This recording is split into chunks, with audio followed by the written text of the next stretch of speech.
Creative পিপলদের সবচেয়ে বড় সমস্যা কি জানেন? তাদের সবকিছুতে মোটিভেশন দরকার হয়।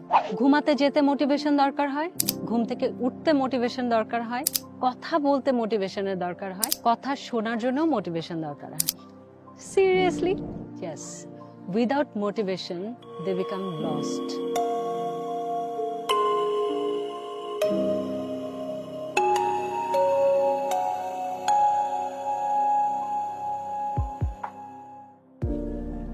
আমার লাস্ট 3 ইয়ার্সে 1000-এর উপর ইউটিউব ভিডিও দেখার পরে একটা রিয়েলাইজেশন হয়েছে, এখানে 100 জন সাকসেসফুল পিপলের 1000টা ডিফারেন্ট আইডিওলজি আছে, রুটিন আছে, লাইফস্টাইল আছে।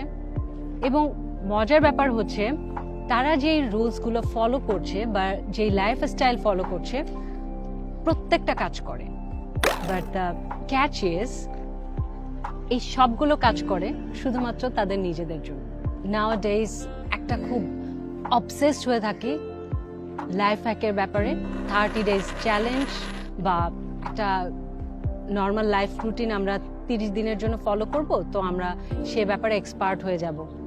যদি এটা হয় আপনার ওয়েট লস চ্যালেঞ্জের ক্ষেত্রে, দেখা যাবে আমরা কোনো একজন যোগা টিচার বা এমন কাউকে ফলো করছি, তাকে দেখে ইন্সপায়ার হয়ে আমরা তার লাইফস্টাইলটা ফলো করা শুরু করে দিই। এখন আপনি যোগা করবেন আর জিম করবেন, সেটা যদি তাকে দেখে শুরু করেন, আমি বলবো স্টপ। বরং তাকে ফলো করার আগে আপনি তার ব্যাকগ্রাউন্ডটা চেক করেন, তার ডেডিকেশনটা চেক করেন। সবচেয়ে ফার্স্টে যে জিনিসটা চেক করবেন সেটা হচ্ছে যে এটাকে আপনি করতে পছন্দ করেন। Do you sustain it? So আমরা প্রায়ই এমন হয় কাউকে কোনো একটা কিছু করতে দেখলেই সেটাকে নিজের প্যাশনের সাথে মিলিয়ে ফেলি। আমরা ভাবি এটাই হয়তো বা আমি চাচ্ছি। Stop doing this. আপনাকে ট্রায়াল অ্যান্ড এরর বেসিসে কাজটা করতে হবে।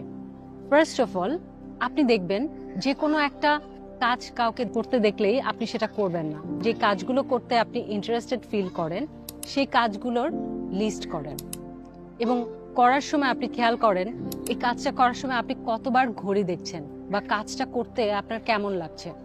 সেটা যে কোনো কিছু হতে পারে। এটা যদি আপনি কাউকে দেখেন সে কোনো একটা পডকাস্ট তৈরি করছে, আপনি আপনার ফ্রেন্ডের সাথে একটা পডকাস্ট তৈরি করতে পারেন।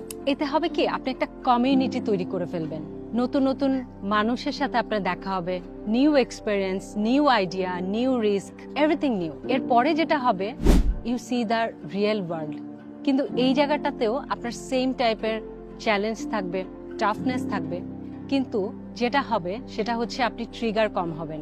আপনি অন্যের নেগেটিভ কথায় ট্রিগার কম হবেন। আপনি যখন বুঝে ফেললেন আপনার প্যাশনের জায়গাটা কোথায়, দেন আপনি কাজ করবেন আপনার হার্ড ওয়ার্কিং এর জায়গায়। এক্সট্রা অর্ডিনারি রেজাল্টের জন্য আপনাকে এক্সট্রা অর্ডিনারি এফোর্ট দিতে হবে। আমরা দেখা যায় বেশিরভাগ ক্ষেত্রেই আমাদের কোন জায়গাটাতে ফোকাস দিতে হবে, কোন জায়গাটাতে বেশি কাজ করতে হবে সেটা আমরা বুঝি না। আপনি আর্ট অফ ক্লিয়ারলি থিঙ্কিং এই বইটা পড়তে পারেন, যেখানে একদম সূক্ষ্ম যেই জায়গাগুলো সেই কনসেপ্টগুলো ক্লিয়ার হয়ে যাবে। কারণ আমরা চিন্তা করি মাইলে, কিন্তু আটকে যাই ওই সেন্টিমিটারে। সো আমাদের ইলিউশনগুলোকে দূর করতে হবে এবং আমাদেরকে সেভাবে কাজ করতে হবে। এটা আরেকটা জিনিসও প্রুভ হবে, আপনি বুঝতে পারবেন কোনটা আসলেই আপনার প্যাশন।